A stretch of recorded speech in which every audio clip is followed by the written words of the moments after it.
بسم اللہ الرحمن الرحیم۔ السلام علیکم ورحمۃ اللہ وبرکاتہ۔ آج کی جو ہماری ویڈیو ہے وہ یہ ہے کہ اسلام سے قبل کے زمانہ کو زمانہ جاہلیت کہا جاتا ہے۔ عربوں کی حالت ہر لحاظ سے خراب تھی، سیاسی، معاشرتی، اخلاقی اور مذہبی ہر لحاظ سے حد درجہ پست تھے۔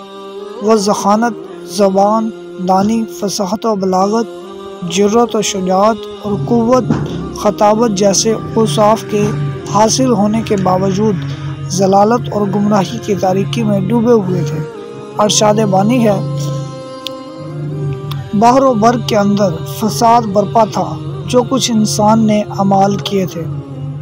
ناظرین، اس کے علاوہ اگر ہم بات کریں تو عرب میں اتنی جہالیت تھی کہ اگر کسی گھر میں بیٹی پیدا ہو جاتی تھی تو اس کو زندہ درگور کر دیا جاتا تھا، اور اس کے علاوہ عرب میں اتنی ذہانت تھی کہ وہ ایک ایک لفظ پر 10,000 ہزار نظمیں بنا ڈالتے تھے، لیکن اس کے باوجود بھی وہ جو ہے پستی کی حالت میں تھے، انہوں نے ترقی نہیں کی۔ اس کی وجہ یہ تھی کہ انہوں نے اسلام پر عمل ہی نہیں کیا۔